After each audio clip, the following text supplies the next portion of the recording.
दोस्तों, क्या आपको कभी ऐसा लगा है कि आप अकेले हैं? जैसे चारों तरफ लोग तो हैं, पर कोई आपका नहीं है। क्या आपने कभी सोचा है कि अकेलेपन का वह एहसास जो आपको कमजोर बनाता है, वह आपकी सबसे बड़ी ताकत भी बन सकता है? इस कहानी में हम अकेलेपन को एक नए नजरिए से देखेंगे। यह कोई बोझ नहीं, बल्कि एक ऐसा सुनहरा मौका है जो आपको खुद से मिलता है। इसे समझने के लिए आपको इस कहानी के हर शब्द को महसूस करना होगा, क्योंकि आज मैं आपको ऐसे पहलुओं से रूबरू करवाने वाला हूं जो शायद आपने कभी ना सुने हो। पहले आप एक बात समझिए, दुनिया के सबसे बड़े बदलाव तब आए जब इंसान अकेला था। स्वामी विवेकानंद ने अकेलेपन में अपनी आत्मा की गहराई को पहचाना और महात्मा बुद्ध ने एकांत में ही अपनी अंतरात्मा को जागृत किया। क्या यह संभव होता अगर यह लोग भी अकेलेपन से डर गए होते? नहीं, यही फर्क है हार मानने और अकेलेपन को अपनी ताकत में बदलने का। पर सवाल यह है कि हम अकेलेपन को कैसे अपनाएं। हम आपको एक कहानी सुनाते हैं। एक गांव में एक सबल नाम का लड़का रहता था। सबल बचपन से ही बहुत चंचल था, लेकिन जैसे जैसे बड़ा हुआ उसकी जिंदगी में जिम्मेदारियां बढ़ने लगी। दोस्तों ने दूरियां बना ली और वह खुद को सबसे अलग अलग महसूस करने लगा।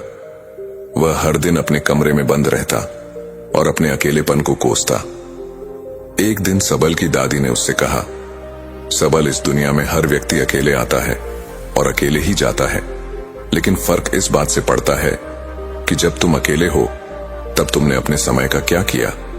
यह बात सबल के दिल में घर कर गई। उसने अपने अकेले समय का उपयोग अपने भीतर छुपी रचनात्मकता को खोजने में किया। उसने लिखना शुरू किया। धीरे धीरे उसकी कहानियां इतनी मशहूर हुईं कि लोग उसकी कहानियों में अपने जीवन का अक्स देखने लगे। यह कहानी हमें यह सिखाती है कि अकेलापन केवल एक एहसास नहीं, बल्कि एक शक्ति है जो आपको अपनी जिंदगी को नया आकार देने का मौका देती है। जब आप खुद को वक्त देते हैं, तब आप वह कर पाते हैं जो शायद दूसरों की मौजूदगी में मुमकिन नहीं होता। आपने यह तो सुना ही होगा कि सबसे बड़ी लड़ाई इंसान खुद से लड़ता है, और जब आप इस लड़ाई में जीत जाते हैं तो आपको कोई हरा नहीं सकता। अकेले समय में आप अपनी कमजोरी को पहचान सकते हैं, अपनी ताकत को निखार सकते हैं और अपने लक्ष्यों को तय कर सकते हैं। लेकिन इस सफर में सबसे जरूरी है कि आप अपनी सोच को सकारात्मक बनाएं। अकेलापन आपको तोड़ सकता है, लेकिन अगर आप इसे सही नजरिए से देखेंगे तो यही आपको बना भी सकता है। आप ध्यान करें, योगा करें या नई चीजें सीखें। जो समय आप दुखी रहने में लगाते हैं, उसे खुद को बेहतर बनाने में लगाएं। दोस्तों, आज आपको ऐसी अनमोल सीख मिलेगी जो आपकी जिंदगी बदल देगी। यह एक शुरुआत है आपकी अपनी खुद की कहानी को नए सिरे से लिखने की। और यह सिर्फ अकेलेपन की बात नहीं है, यह बात है उस आत्मनिर्भरता की जो आपके अंदर छुपी है।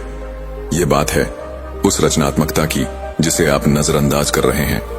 यह बात है उस ऊर्जा की जो हर बार आपको गिरने से उठने के लिए कहती है। इस कहानी के अंत में आपको महसूस होगा कि आप अकेले नहीं हैं। आपका अकेलापन आपका सबसे अच्छा साथी है। और अगले वीडियो में हम इस बात पर चर्चा करेंगे कि कैसे आप अपने अकेलेपन को और भी गहराई से समझ सकते हैं। तो याद रखिए, आप अकेले नहीं हैं। आपका अकेलापन ही आपकी असली ताकत है। इसे अपनाएं, इसे समझिए और इसे अपनी नई पहचान बनाने दीजिए। कहते हैं, अकेलेपन में ही इंसान अपनी सच्ची पहचान खोज पाता है। क्या आप मानेंगे कि कभी कभी ईश्वर हमें अकेला इसीलिए छोड़ता है ताकि हम खुद को समझ सके, खुद से जुड़ सके? आज मैं आपको एक ऐसी कहानी सुनाने जा रहा हूं जो आपके दिल को छू जाएगी और आपके जीवन में अकेलेपन के मायने ही बदल देगी। नमस्कार दोस्तों, ट्रू लाइन चैनल पर आपका स्वागत है। दोस्तों, हम आपके जीवन को एक नई दिशा देने का प्रयास कर रहे हैं। अगर आपको हमारा यह प्रयास अच्छा लगे तो कमेंट में नमो बुद्धाय अवश्य लिखे। तो कहानी शुरू करते हैं। ये कहानी है सबल की। सबल एक छोटे से कस्बे का लड़का था जो हर किसी की तरह एक सामान्य जिंदगी जी रहा था। उसका एक खुशहाल परिवार था, दोस्त थे और वह अपनी पढ़ाई में भी अच्छा था। लेकिन जैसे जैसे समय बीता, उसकी जिंदगी में बदलाव आने लगे। उसके पिता का तबादला दूसरे शहर में हो गया, दोस्त दूर होते चले गए और अपना परिवार भी धीरे धीरे अपनी व्यस्तता में खोने लगा। सबल, जो कभी लोगों से घिरा रहता था, अब अकेलेपन की चुप्पी से जूझ रहा था। सबल को यह समझ नहीं आ रहा था कि यह सब क्यों हो रहा है। उसे लगता था जैसे उसकी जिंदगी से सब कुछ खत्म हो गया है। वह अकेले कमरे में बैठा खुद से सवाल करता रहता, आखिर मेरी गलती क्या है? क्या मैं इतना बुरा हूं कि सबने मुझे छोड़ दिया? यह अकेलापन उसके अंदर एक गहरी उदासी और बेचैनी भर रहा था। एक दिन जब वह पार्क में बैठा था तो उसने देखा कि एक छोटी सी चिड़िया अपने घोंसले में अकेली बैठी है, लेकिन वह उदास नहीं थी। वह बार बार उड़ान भरती, पेड़ की डालियों से तिनके लाती और अपने घोंसले को मजबूत बनाती। सबल ने पहली बार महसूस किया कि वह चिड़िया भी अकेली थी, लेकिन उसने अपने अकेलेपन को अपनी मजबूती बना लिया। वह अपने घोंसले को तैयार कर रही थी ताकि जब वक्त आए तो वह उसमें सुकून पा सके। इस घटना ने सबल को झकझोर दिया। अब वह समझ गया था कि अकेलापन हमें तोड़ने के लिए नहीं आता, यह हमें खुद को बनाने का मौका देता है। उसी दिन से सबल ने ठान लिया कि वह अपने अकेलेपन को अपनी कमजोरी नहीं, अपनी ताकत बनाएगा। उसने पढ़ाई पर ध्यान देना शुरू किया, नई नई किताबें पढ़ने लगा और धीरे धीरे उसकी जिंदगी में बदलाव आने लगा। लेकिन कहानी यहीं खत्म नहीं होती। सबल ने जो अकेलेपन में सीखा वह हर किसी के लिए एक सबक है। उसने महसूस किया कि अकेलापन एक खाली कागज की तरह है जिस पर आप अपनी जिंदगी के रंग भर सकते हैं। उसने यह भी समझा कि अकेला समय वह खजाना है जिसमें आप अपनी आत्मा की आवाज सुन सकते हैं। एक दिन जब सबल ने एक बड़ी प्रतियोगिता में भाग लिया तो उसने अपनी तैयारियों से सभी को चौंका दिया। उसे पुरस्कार मिला, लेकिन उससे बड़ी चीज जो उसने हासिल की वह थी खुद पर विश्वास। जब लोगों ने उससे पूछा कि उसने इतनी तैयारी अकेले कैसे की, तो वह मुस्कुराकर बोला, मेरा अकेलापन ही मेरा सबसे अच्छा साथी है। उसने मुझे खुद से मिलवाया और अपनी असली ताकत का एहसास करवाया। सबल की कहानी हमें यह सिखाती है कि अकेलापन सिर्फ एक एहसास नहीं बल्कि एक ताकत है।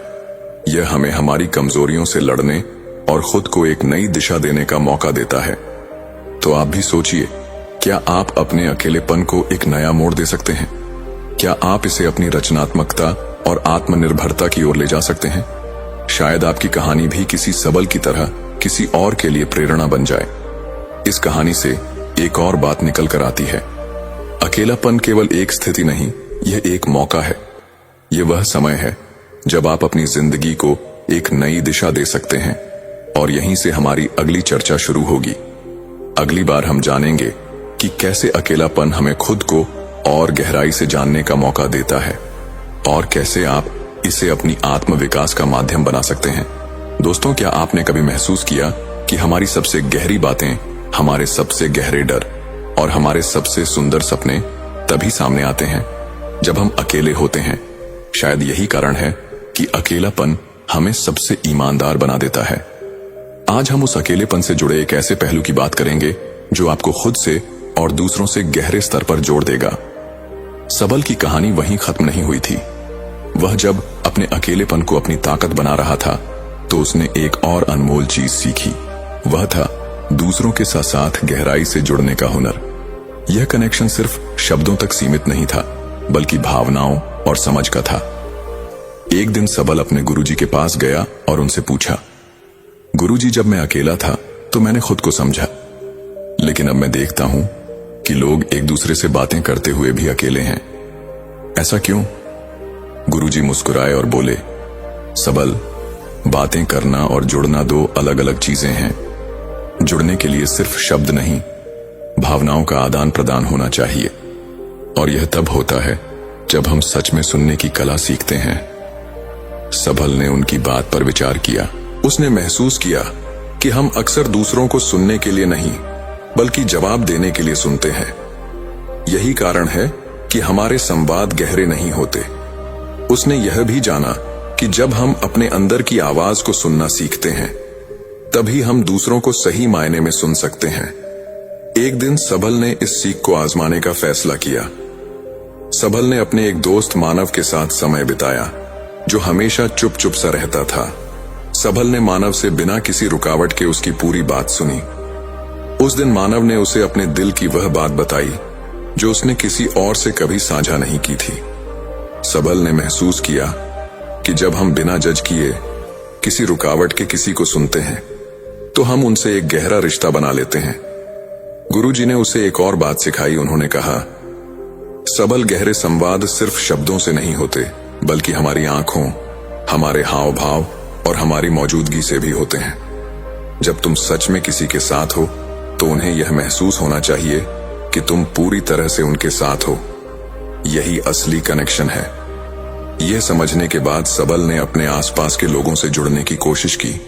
उसने देखा कि जब वह लोगों के साथ ईमानदारी और पूरी मौजूदगी के साथ बात करता तो उनकी आंखों में एक अलग सी चमक आ जाती है। उन्हें यह महसूस होता है कि उनकी बातों का महत्व है। सबल ने एक और बात सीखी। उसने पाया कि गहरे संवाद सिर्फ दूसरों से नहीं बल्कि खुद से भी होने चाहिए। उसने हर रात अपने साथ समय बिताना शुरू किया। वह अपनी गलतियों पर विचार करता, अपने सपनों को कागज पर लिखता और अपनी भावनाओं को समझने की कोशिश करता।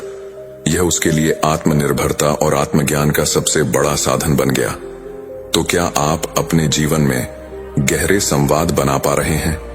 क्या आप सिर्फ सुन रहे हैं या सच में दूसरों को समझने की कोशिश कर रहे हैं? क्या आप अपने अकेलेपन को इस स्तर तक ले जा सकते हैं कि वह आपको खुद से और दूसरों से गहरे स्तर पर जोड़ दे? आगे की चर्चा में हम जानेंगे कि कैसे गहरे संवाद सिर्फ रिश्ते बनाने को याद रखें। गहरे संवाद हमें हमारी जड़ों से जोड़ते हैं।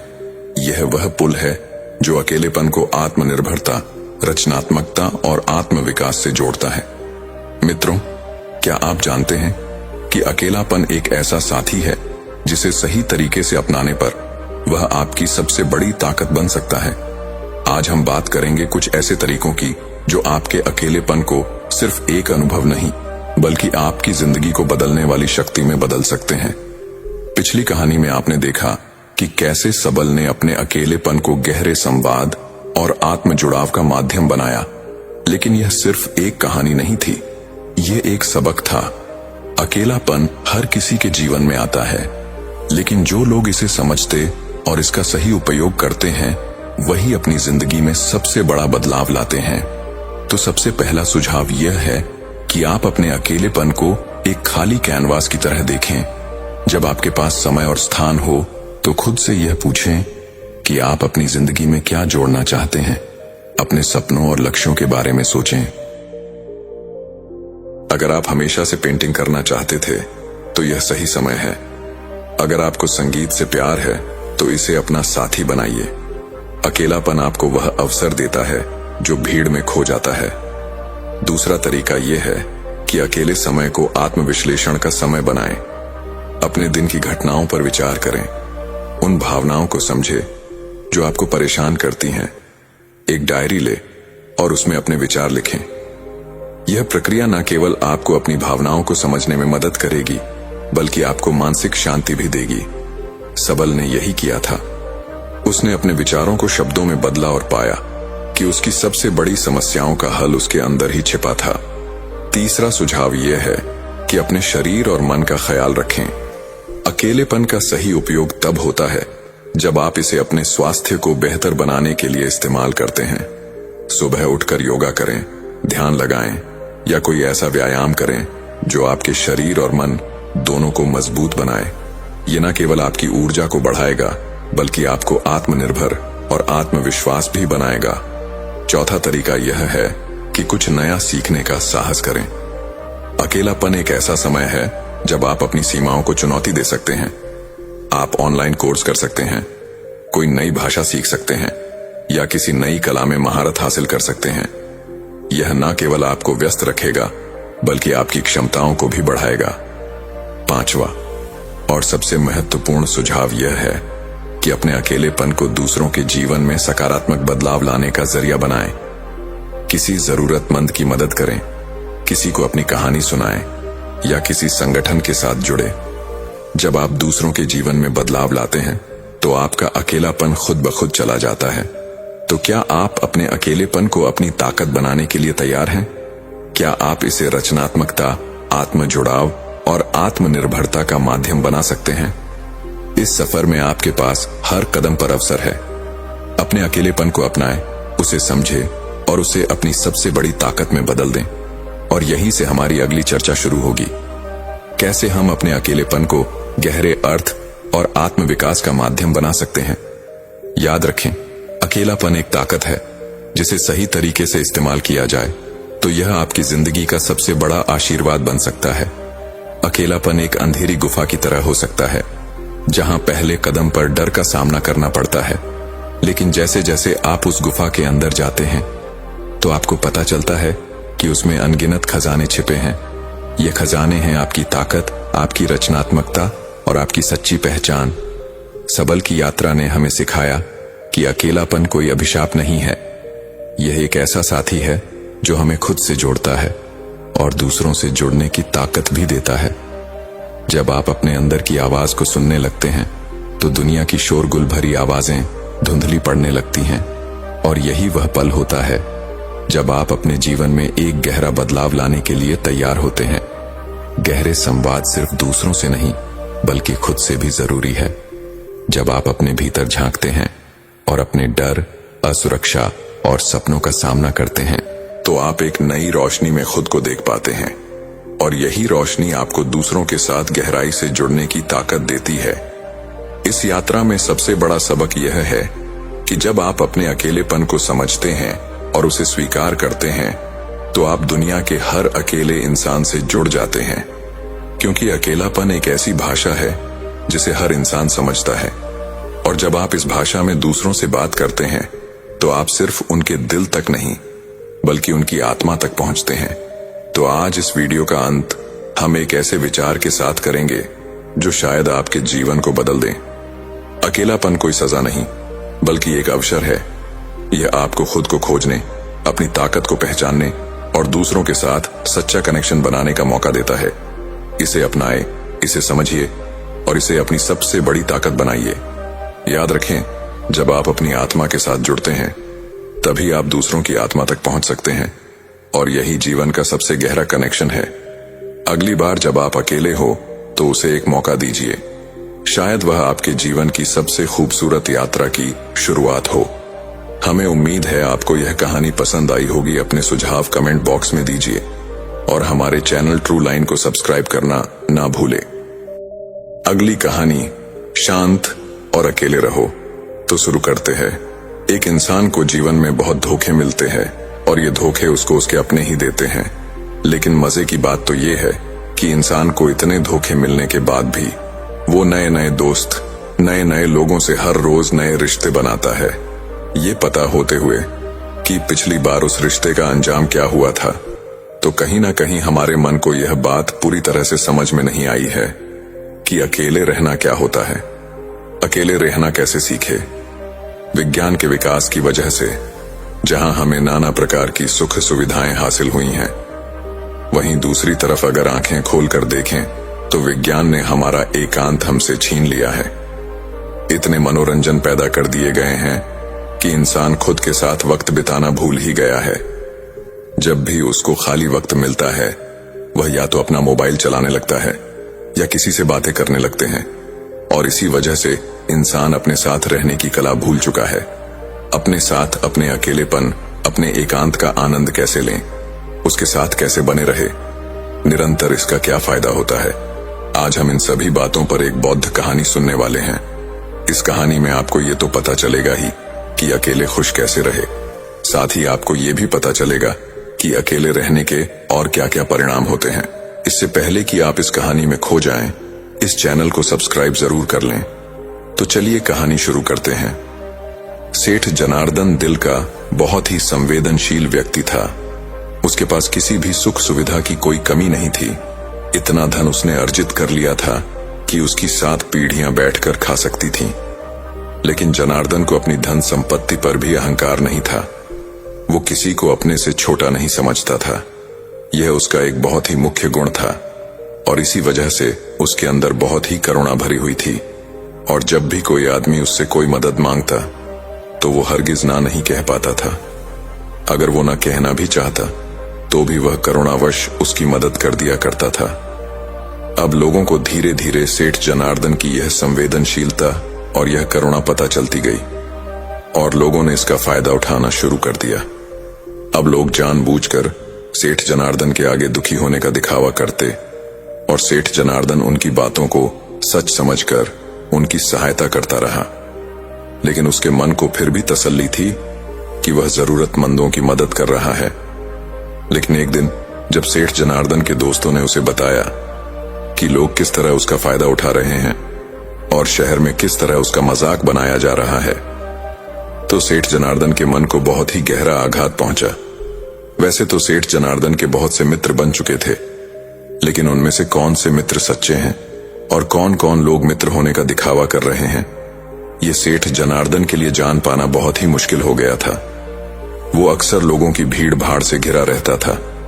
जब उसको अपने मित्रों और दूसरे लोगों की धोखाधड़ी का पता चला तो सेठ जनार्दन ने निश्चय किया कि आज के बाद वह अकेला ही रहेगा। वो किसी से ज्यादा दोस्ती नहीं रखेगा और ज्यादातर समय अपने साथ ही बिताया करेगा। और इसीलिए अब बाहर के लोग सेठ जनार्दन की हवेली के दरवाजे के बाहर से ही लौटा दिए जाते। सेठ के दरबार किसी को भी सेठ जनार्दन के पास जाने की अनुमति नहीं देते थे। लेकिन कुछ समय अकेले रहने के बाद सेठ धर्म जनार्दन का मन ऊबने लगा। अब उसे किसी महफिल की जरूरत थी। उसे अपने वह दोस्त याद आने लगे जिनके साथ बैठकर वह जीवन के मजे लिया करता था। लेकिन तभी उसे यह भी याद आ जाता कि किस तरह उसके दोस्तों ने उसे बेवकूफ बनाया और करुणा का अभिनय करके उसका कितना सारा धन उससे ले लिया। इसीलिए वो चाहकर भी ऐसे दोस्तों की संगत नहीं चाहता था। लेकिन अब उसका मन अकेले में ऊबने लगा था। इसीलिए सेठ जनार्दन ने अपने दोस्तों से संपर्क न करके एक सत्संग में जाना शुरू कर दिया। उस सत्संग में ज्ञान की बातें हुआ करती थीं, ज्ञान के उपदेश हुआ करते थे और दूसरों के विचार भी सुने जाते थे। सेठ जनार्दन को वहां जाकर बहुत अच्छा लगा। उसे बहुत आनंद मिला और वो रोज नित्य रूप से उस सत्संग में जाने लगा और ज्ञान के उपदेश सुनने लगा। सत्संग में अक्सर जनार्दन अच्छे अच्छे वक्तव्य पेश करके अपने ज्ञान को भी जाहिर करता था। और यह बात किसी से छुपी हुई नहीं थी कि तर्क वितर्क में सेठ जनार्दन का कोई साही नहीं है। लेकिन फिर भी सेठ जनार्दन के मन में कोई भी आनंद की झलक नहीं थी। इतना ज्ञान होने के बाद भी वो अपने अंतर ज्ञान से एकदम अलग था। इतना बाहरी ज्ञान होने के बाद भी वो अपने अंतर ज्ञान से एकदम अछूत था और इसी वजह से उसके जीवन में आनंद की कोई झलक नहीं थी। अक्सर सत्संग के उपदेशों में ध्यान पर चर्चा हुआ करती थी। इस पर सेठ जनार्दन वक्तव्य तो बहुत पेश करते थे, लेकिन उन्होंने ध्यान की तरफ अपना पहला कदम भी नहीं उठाया था। आपको चाहे सेब की सारी खूबी पता हो, सेब दिखने में ऐसा होता है, सेब का स्वाद वैसा होता है, सेब से यह फायदे होते हैं, लेकिन जब तक आप सेब को खाएंगे नहीं तब तक स्वाद नहीं पता चलेगा। यही बात सेठ जनार्दन पर भी लागू होती थी। वैसे तो उन्हें पूरा ज्ञान था, लेकिन उन्होंने ध्यान का रस, एकांत का रस, अकेलेपन का रस अभी तक चखा ही नहीं था। एक दिन उस सत्संग में एक बौद्ध गुरु पहुंचे। दूर दूर तक उनकी ख्याति थी। उनके ज्ञान के बारे में प्रदेश भर में चर्चाएं होती थीं। तो आज सेठ जनार्दन को एक मौका मिल गया था कि वह अपने तर्क वितर्क से उस बौद्ध गुरु को पछाड़ देगा और उसके बाद समाज में उसकी और भी इज्जत बढ़ जाएगी। लोग उसको और भी बड़ा ज्ञानी समझने लगेंगे। और यही सोचकर वह खुश हो रहा था, तभी वहां पर बौद्ध गुरु पहुंचे। बौद्ध गुरु शांत भाव से चलते हुए अपने आसन पर जाकर बैठ गए। सेठ जनार्दन सभी के तर्कों को काटकर अपना तर्क सबसे ऊपर रखते गए। उन्होंने सोचा कि एक बार यह बौद्ध गुरु तर्क वितर्क पर उतर आए, फिर देखो मैं इनके तर्कों को कैसे काटता हूं। तर्क वितर्क होते रहे, पर उसे बौद्ध गुरु ने कुछ नहीं बोला। वो बस शांत भाव से मुस्कुरा रहे थे।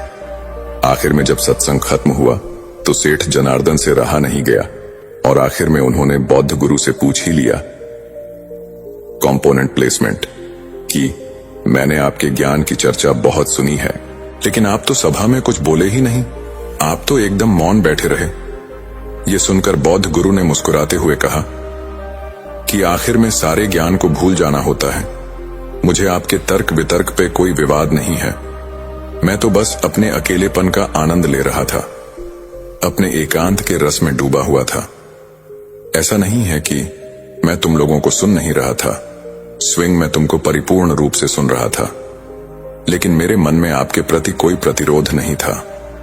मैं जानता हूं कि शुरुआत में आदमी ज्ञान इकट्ठा करता है, लेकिन अगर वो ज्ञानी होने की भूल में पड़ जाएगा, अगर वो ये सोचेगा कि मैं तो ज्ञानी हो चुका हूं, तो वो सबसे बड़ा अज्ञानी ही रह जाएगा। सबसे बड़ा ज्ञान है अपने ज्ञान को गिरा देना, अपने आप को ये एहसास कराना कि मैं अज्ञानी हूं, और इस कारण आपका अहंकार, आपका घमंड टूटता चला जाता है और आपका सीखा हुआ ज्ञान आपके अनुभव के तौर पर उतरने लगता है।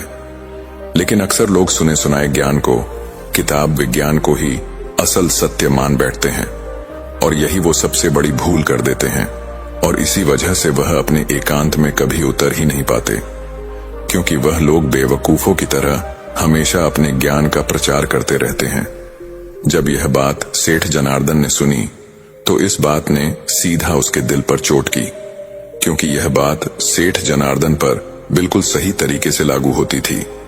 सेठ जनार्दन ने बौद्ध गुरु से पूछा कि सारा ज्ञान हासिल करने के बाद एक इंसान को कौन सा रास्ता अपनाना चाहिए।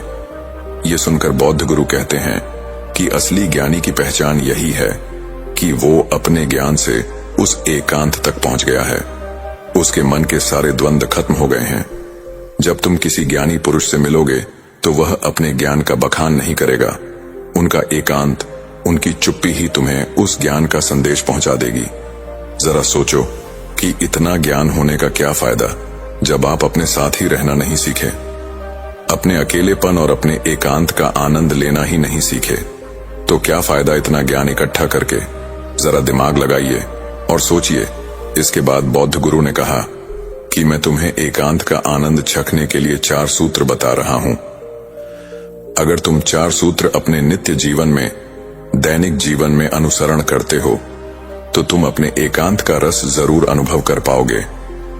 और अगर एक बार तुमने अपने एकांत का अनुभव कर लिया, उसका रस छक लिया, तो फिर तुम्हें अपने मन को खुश करने के लिए किसी मनोरंजन की, किसी वस्तु की या किसी आदमी की कोई आवश्यकता नहीं होगी।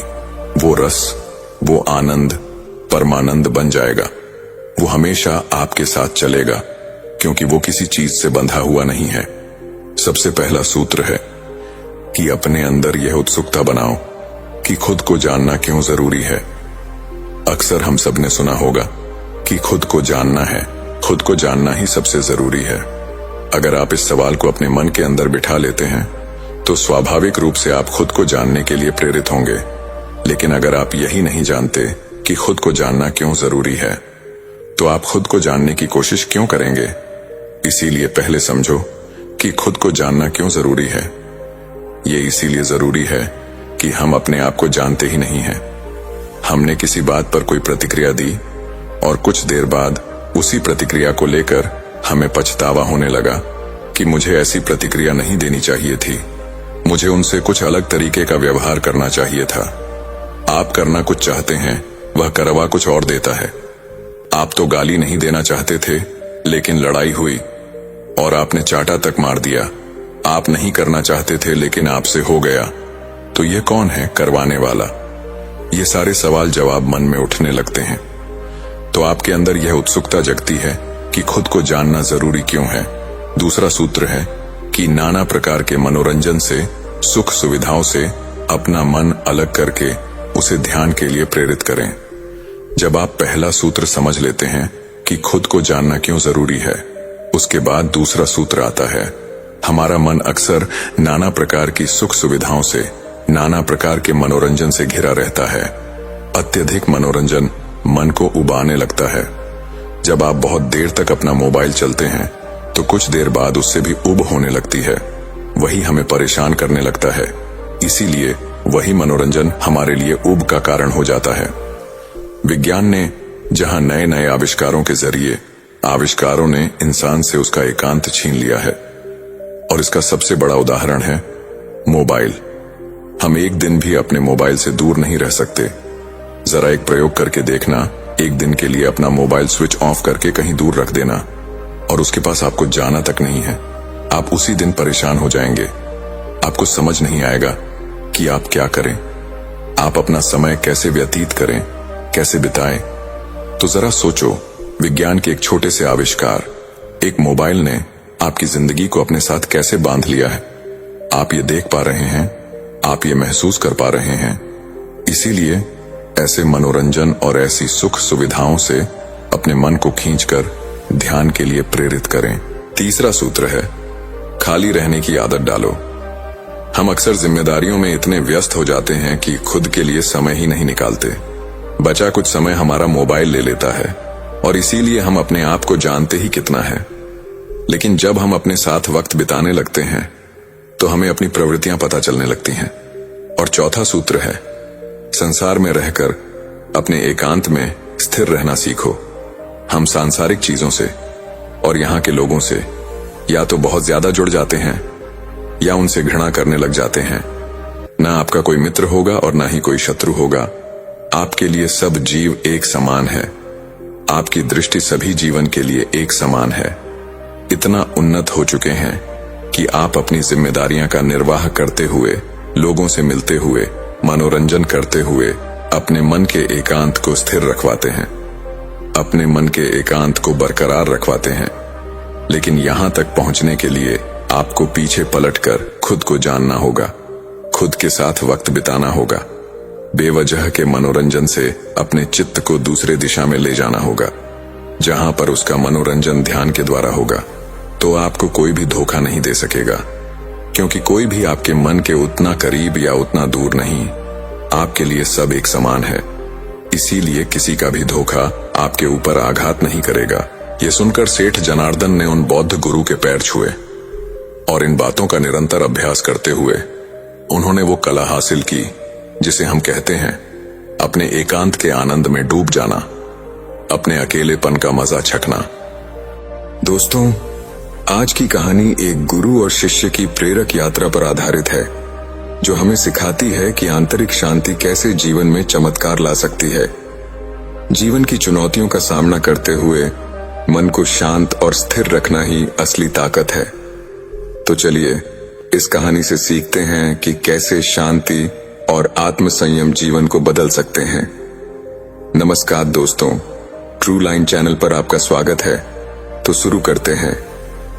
एक समय की बात है, एक गुरु और शिष्य जंगल में यात्रा कर रहे थे। चलते चलते वे एक शांत नदी के किनारे पर पहुंचे। गुरु ने शिष्य से कहा, हम यहाँ थोड़ी देर आराम करेंगे। शिष्य ने नदी के किनारे बैठकर आसपास का दृश्य देखा। चारों ओर शांति और हवा में हल्की ठंडक थी। शिष्य ने इस शांत माहौल का आनंद लिया, लेकिन उसके मन में एक सवाल था। उसने गुरु से पूछा, गुरुदेव,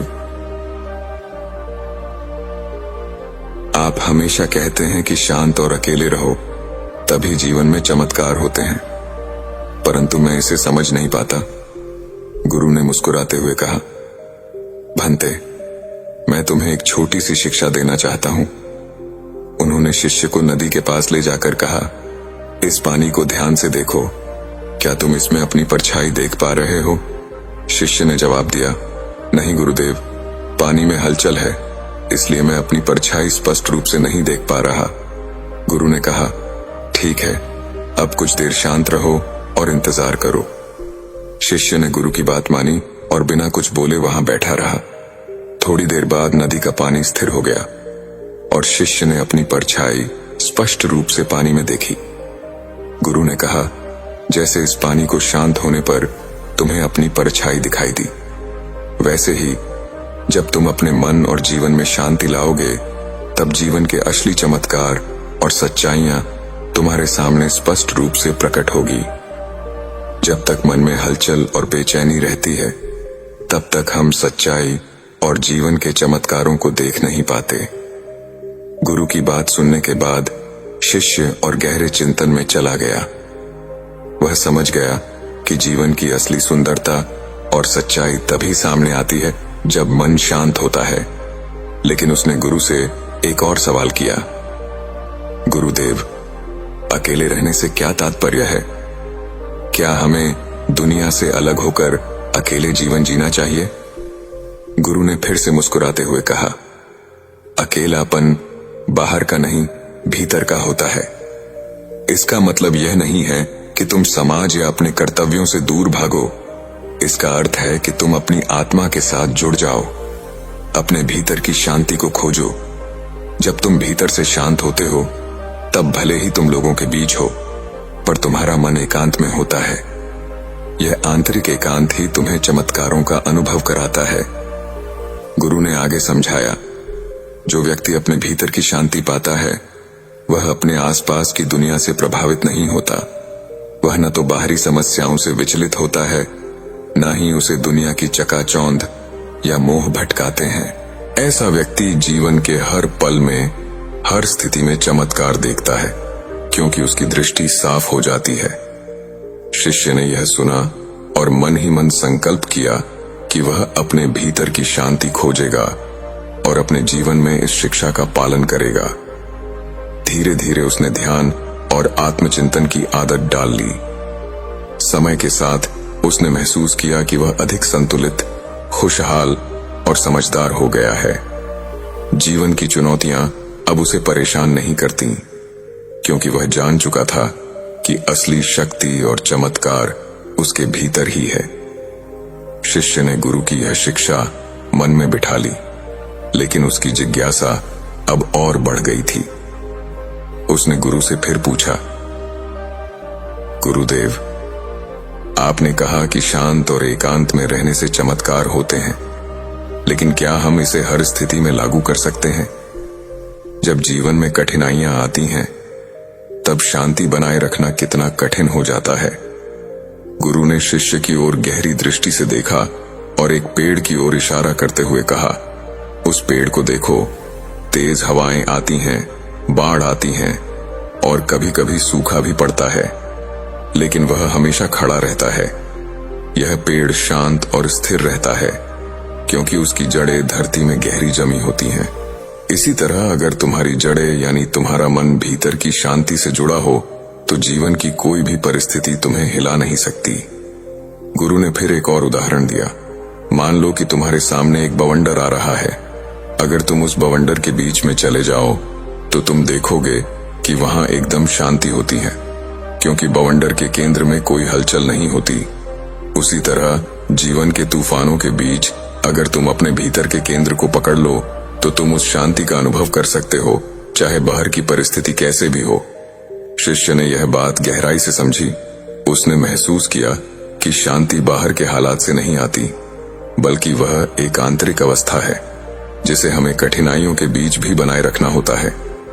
जीवन में कितनी भी चुनौतियां आएं, अगर मन शांत है तो हम सही निर्णय ले सकते हैं और चमत्कारों का अनुभव कर सकते हैं। शिष्य ने देखा कि गांव में सभी लोग परेशान और दुखी थे। उसने गुरु से कहा, गुरुदेव, इन लोगों की हालत बहुत खराब है, क्या हम उनकी मदद कर सकते हैं? गुरु ने मुस्कुराते हुए कहा, बिल्कुल, लेकिन याद रखना, मदद करने का सही तरीका यह है कि हम उन्हें अपनी आंतरिक शांति का अनुभव कराएं, इससे वे भी अपने जीवन में चमत्कार देख सकें। गुरु ने शिष्य को सलाह दी कि वह गांव वालों से बातचीत करे और उनकी समस्याओं को समझे। शिष्य ने गांव वालों से बात की और उनकी कठिनाइयों को सुना।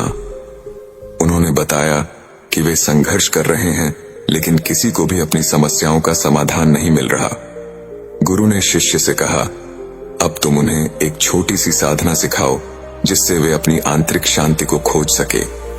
शिष्य ने गांव वालों को इकट्ठा किया और उन्हें गुरु द्वारा सिखाई गई ध्यान की विधि समझाई। शिष्य ने उन्हें शांत बैठने, अपनी सांसों पर ध्यान केंद्रित करने और अपने मन में सकारात्मक विचार लाने के लिए प्रेरित किया। शुरुआत में गांव वालों को कठिनाई हुई, लेकिन धीरे धीरे वे इस साधना में लिप्त होने लगे। कुछ दिनों के बाद गांव में परिवर्तन दिखाई देने लगा। लोग धीरे धीरे शांति और सुकून का अनुभव करने लगे। गांव वालों ने अपनी समस्या का समाधान पाने के लिए नई ऊर्जा पाई। जो लोग पहले दुखी थे, वे अब एक दूसरे की मदद करने लगे और मिलकर समस्याओं का समाधान खोजने लगे। गुरु ने यह सब देखकर शिष्य से कहा, भंते, जब लोगों के मन में शांति होती है, तब वे अपनी समस्याओं को हल करने में सक्षम होते हैं। यह साधना न केवल उनकी आंतरिक दुनिया को बदलता है बल्कि बाहरी परिस्थितियों को भी बदलती है। शिष्य ने देखा कि गांव के लोग अब पहले से अधिक खुशहाल हो सकारात्मक बन चुके थे। उन्होंने समझा कि सच्चा चमत्कार तब होता है जब हम अपनी आंतरिक शांति को खोजते हैं और उसे दूसरों के साथ साझा करते हैं। इस अनुभव ने शिष्य को और भी अधिक प्रेरित किया और शिष्य ने ठान लिया कि वह अपने जीवन में इस ज्ञान का और भी अधिक प्रसार करेगा। गुरु ने अंत में कहा, याद रखना, आंतरिक शांति ही सच्चे परिवर्तन की कुंजी है। जब तुम स्वयं शांत रहोगे और दूसरों को भी शांत रहना सिखाओगे, तब तुम जीवन के सबसे बड़े चमत्कार को देखोगे।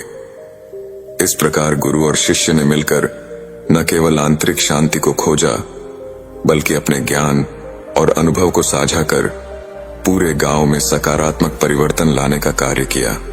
गौतम बुद्ध ने सिखाया है कि शांति और अकेलापन आत्म जागृति और आंतरिक शांति के लिए आवश्यक है।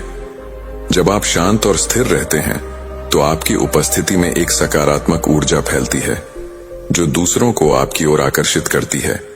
बुद्ध का यह संदेश भी है कि एक अकेलापन डर नहीं, शक्ति है। यह आत्मनिरीक्षण और आत्म जागृति का समय है। जब आप शांत होते हैं तो आपका मन साफ और विचार गहरे होते हैं। आकर्षण का नियम आपकी शांति को दूसरों से प्रेरित करती है और वह आपसे जुड़ने की इच्छा रखते हैं। शांति का अभ्यास करना आपको न केवल दूसरों के करीब लाता है बल्कि स्वयं से भी जोड़ता है। गौतम बुद्ध ने अपने उपदेशों में शांति और आत्म संयम को जीवन का केंद्र बिंदु माना है।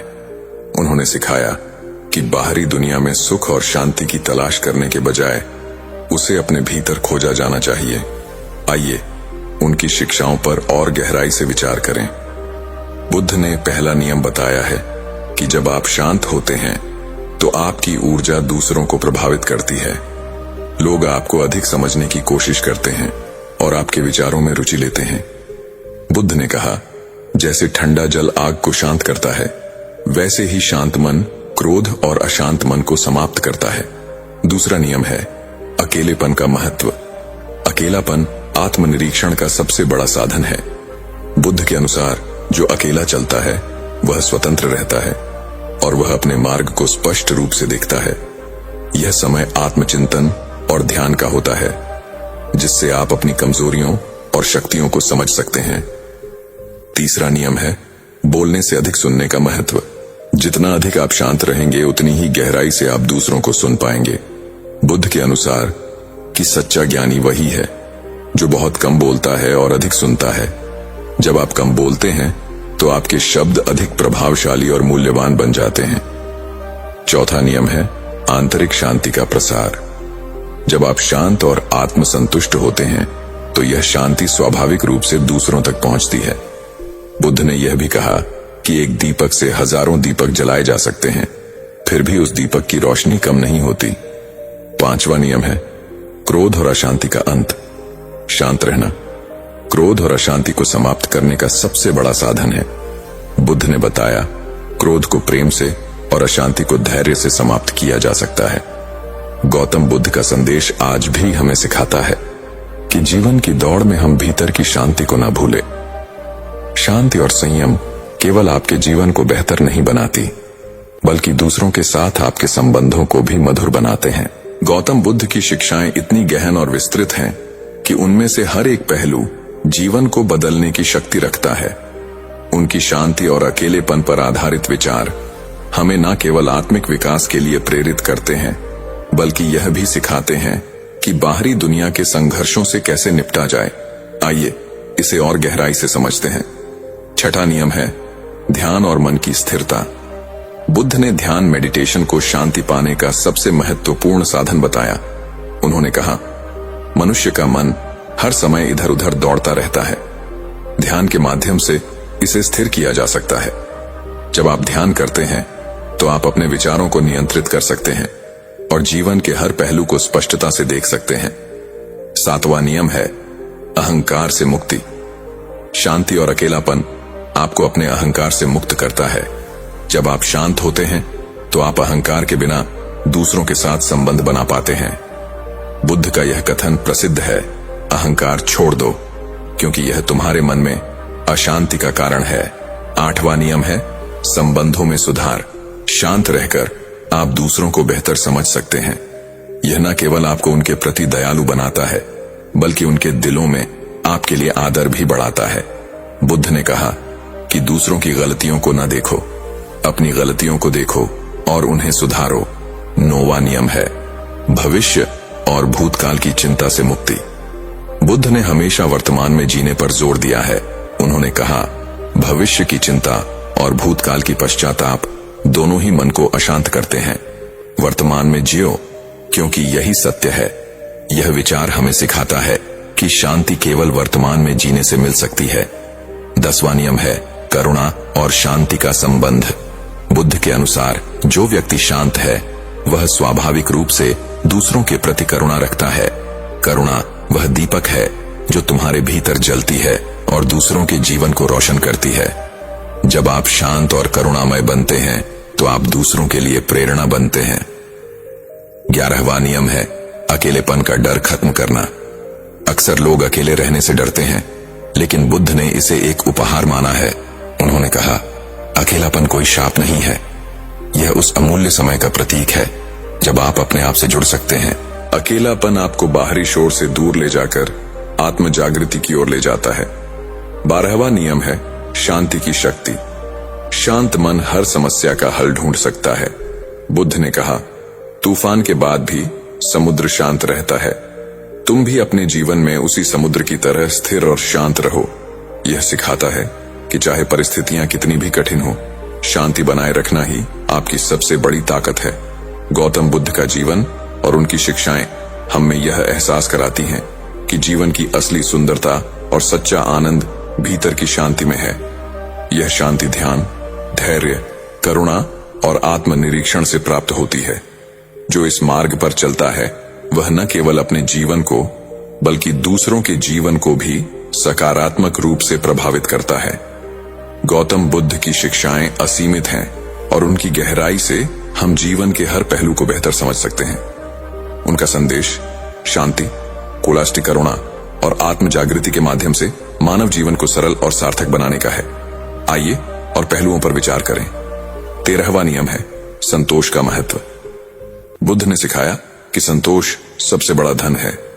जब आप शांति से संतुष्ट रहते हैं और जो आपके पास है उसमें संतोष करते हैं तो बाहरी चीजों की चाहत अपने आप कम हो जाती है। संतोष आत्मा को शांति देता है। 14वां नियम है शब्दों की शक्ति। बुद्ध का मानना था कि शांत व्यक्ति के शब्द गहराई और प्रभाव रखते हैं। उन्होंने कहा एक शांत और सच्चे शब्द का प्रभाव 1000 व्यर्थ शब्दों से अधिक होता है। यह हमें सिखाता है कि अपने शब्दों का चयन ध्यान से करें और अनावश्यक बातों से बचें। 15वां नियम है अनासक्ति का अभ्यास। जीवन में शांति बनाए रखने के लिए अनासक्ति अटैचमेंट से मुक्त रहना आवश्यक है। बुद्ध ने कहा जितना तुम चीजों और लोगों से जुड़े रहोगे उतना ही तुम्हारा दुख बढ़ेगा। अनासक्ति का मतलब यह नहीं कि प्रेम ना करें, बल्कि यह कि प्रेम में स्वार्थ और अधिकार की भावना ना हो। 16वां नियम ही धैर्य और सहनशीलता। बुद्ध ने धैर्य को शांति की कुंजी माना है। उन्होंने कहा गुस्सा और अधीरता आग की तरह है, यह केवल तुम्हें जलाएंगे। धैर्य और सहनशीलता तुम्हारे जीवन को शीतल बनाएंगे। जीवन में चाहे कितनी भी कठिन परिस्थितियां आए, शांत और धैर्यवान रहना ही समाधान है। 17वां नियम है करुणा से क्रोध पर विजय। बुद्ध का एक और महत्वपूर्ण उपदेश है क्रोध पर करुणा से विजय पाओ, बुराई पर अच्छाई से विजय पाओ। जब आप शांत रहते हैं और दूसरों के प्रति करुणा रखते हैं तो आप स्वाभाविक रूप से अपने क्रोध और घृणा पर विजय पा लेते हैं। 18वां नियम है साधारण जीवन का महत्व। बुद्ध ने कहा एक साधारण जीवन जियो ताकि तुम्हारे विचार और मन शांत रहे। भौतिक वस्तुओं की लालसा और दिखावे का पीछा करने से शांति भंग होती है। साधारण जीवन में संतोष और आत्म सुख मिलता है। 19वां नियम है दुख के मूल कारण का अंत। बुद्ध ने 4 आर्य सत्य बताए जिनमें उन्होंने दुख और उसके कारण को समझने की शिक्षा दी। दुख का कारण हमारी इच्छाएं और तृष्णा है। उन्होंने सिखाया इच्छाओं को त्याग कर और मध्यम मार्ग अपनाकर शांति और मुक्ति प्राप्त की जा सकती है। 20वां नियम है मध्यम मार्ग का अनुसरण। बुद्ध ने ना तो अधिक कठोर जीवन जीने की सलाह दी और न ही अत्यधिक सुख भोगने की। उन्होंने मध्यम मार्ग का अनुसरण करने की शिक्षा दी। जीवन में संतुलन बनाए रखो, यही तुम्हें शांति की ओर ले जाएगा। 21वां नियम है आत्म जागृति और निर्वाण। बुद्ध ने कहा कि आत्म जागृति सेल्फ अवेयरनेस ही मुक्ति का मार्ग है। उन्होंने सिखाया कि जब आप अपने भीतर की अशांति और अज्ञानता को पहचानते हैं, तभी आप निर्वाण आंतरिक शांति और मुक्ति को प्राप्त कर सकते हैं। 22वां नियम है दूसरों की सहायता का महत्व। बुद्ध का मानना था कि दूसरों की सहायता करना और उनके जीवन में शांति लाना भी आत्मिक विकास का हिस्सा है। उन्होंने कहा, दूसरों को सहारा देने से तुम्हारी आत्मा मजबूत होती है और तुम्हारे भीतर की शांति बढ़ती है।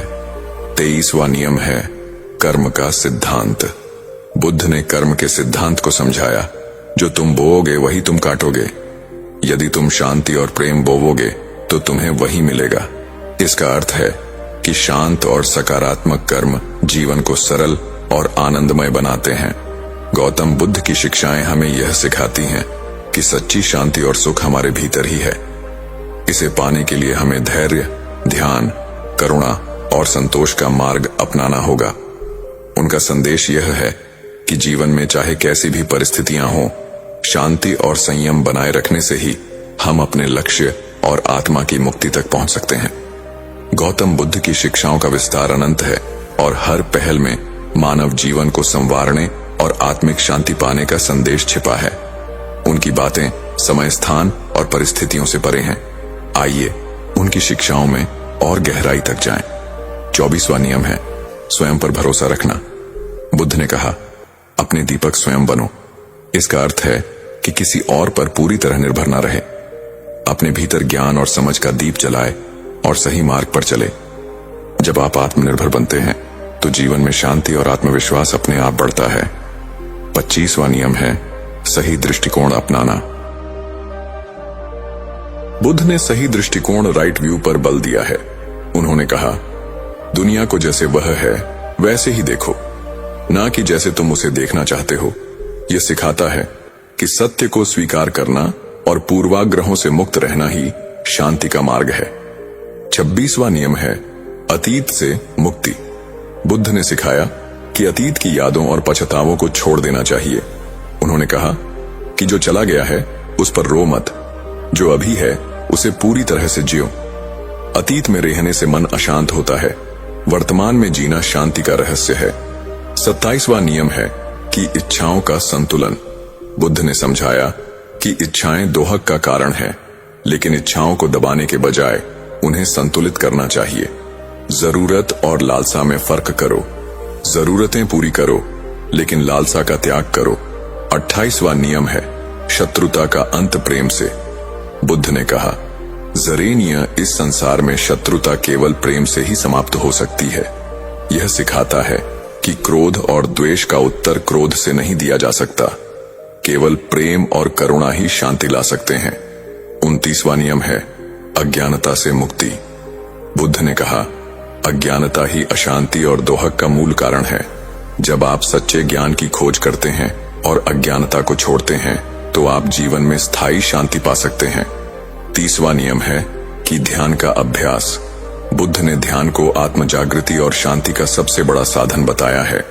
जैसे कमल कीचड़ में खिलता है, वैसे ही ध्यान अशांत मन को शांति देता है।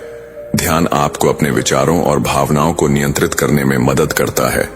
31वां नियम है दूसरों के प्रति सहानुभूति। बुद्ध ने कहा, दूसरों के दुख को समझो और उनके प्रति सहानुभूति रखो। सहानुभूति और करुणा न केवल दूसरों को शांति देती है, बल्कि आपको भी आंतरिक संतोष का अनुभव कराती है। 32वां नियम है मृत्यु का स्वाभाविक दृष्टिकोण। बुद्ध ने मृत्यु को जीवन का स्वाभाविक हिस्सा माना और कहा, मृत्यु से मत डरो, यह केवल एक नया आरंभ है। मृत्यु का भय छोड़कर वर्तमान को पूर्णता से जीने का संदेश दिया। 33वां नियम है जीवन को सरल बनाना। उन्होंने कहा, सादगी में ही सुंदरता और शांति है। अधिक इच्छाएं अधिक समस्याएं लाती हैं। जीवन को सरल और उद्देश्यपूर्ण बनाना शांति का आधार है। 34वां नियम है आत्मानुशासन। बुद्ध ने आत्मानुशासन को सफलता और शांति का मूल बताया। अपने मन को नियंत्रण में रखो, वरना यह तुम्हें नियंत्रित करेगा। आत्मानुशासन से मन शांत और स्थिर रहता है। 35वां नियम है परिवर्तन को स्वीकार करना। उन्होंने कहा, सब कुछ नश्वर है, जो आज है वह कल नहीं होगा। परिवर्तन को स्वीकार करना सिखाता है कि दुख और खुशी दोनों ही स्थायी हैं। यह समझ शांति का आधार बनती है। गौतम बुद्ध की शिक्षाएं हमें जीवन के हर पहलू में मार्गदर्शन देती हैं। उनकी बातें केवल धार्मिक उपदेश नहीं हैं, बल्कि वे एक बेहतर और शांतिपूर्ण जीवन जीने के व्यावहारिक सूत्र हैं। उनके विचार हमें सिखाते हैं कि सच्ची शांति न बाहर है, न ही भौतिक सुखों में, बल्कि हमारे मन और आत्मा के भीतर है। इसे पाने के लिए ध्यान, करुणा, सादगी और सही दृष्टिकोण का अभ्यास करना आवश्यक है।